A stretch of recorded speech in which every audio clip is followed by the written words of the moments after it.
This got awkward for a quick second.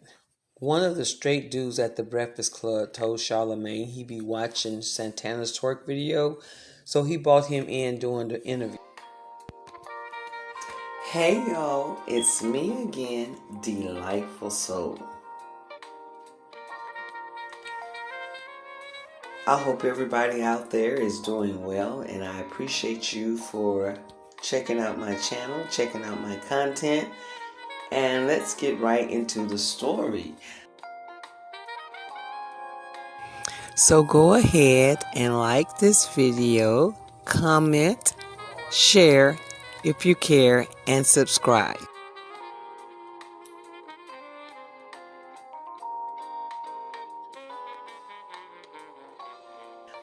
Last week, Saucy Santana had an interview with Charlemagne the God, and I just wanted to highlight some problematic things that I've seen during the interview.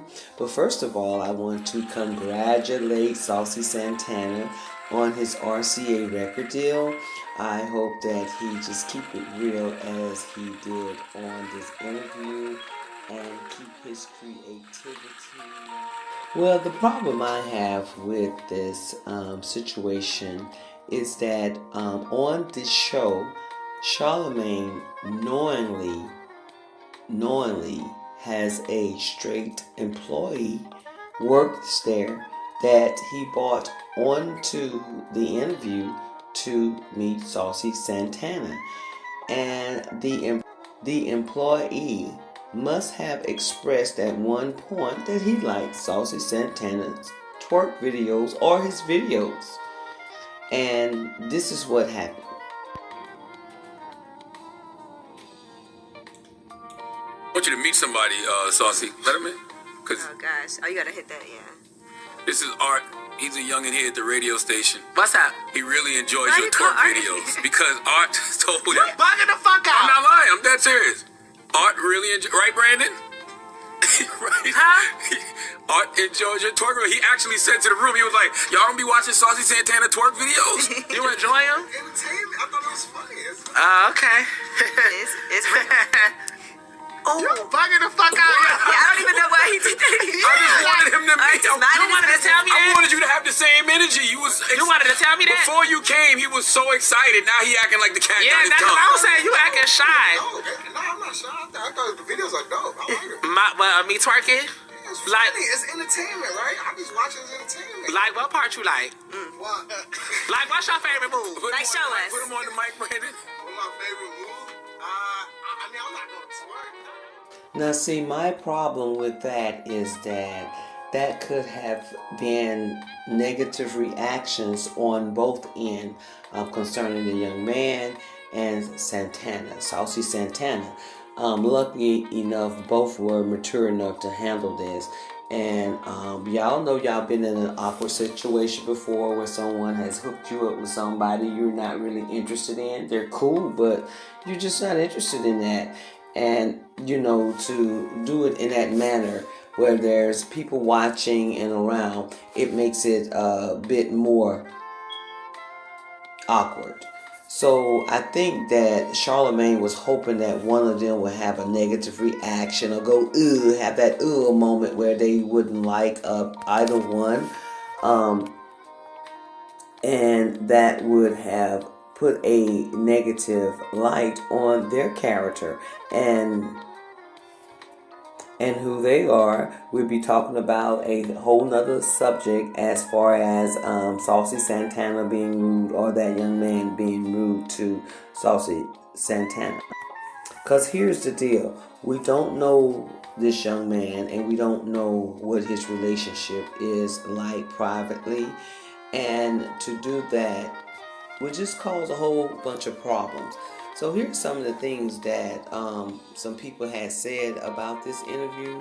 They said, I like the way Santana handled this because putting the other guy on the spot like that was messy as hell. Real messy, bitch.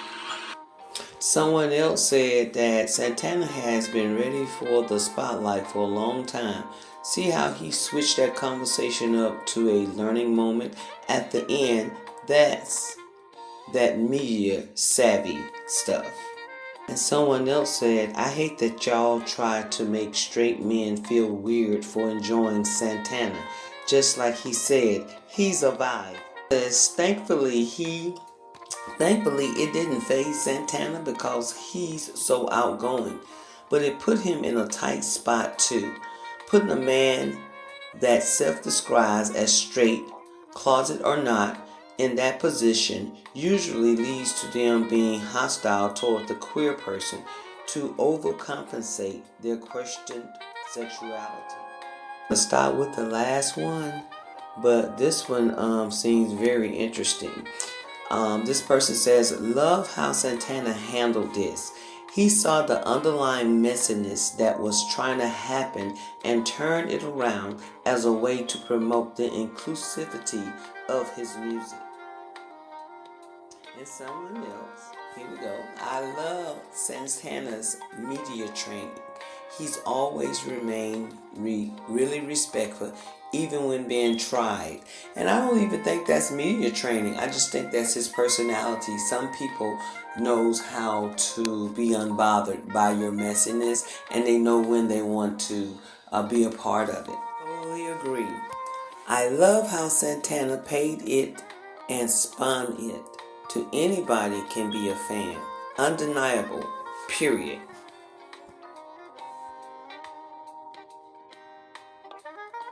See, this is my point exactly. This person writes, this is whack as hell.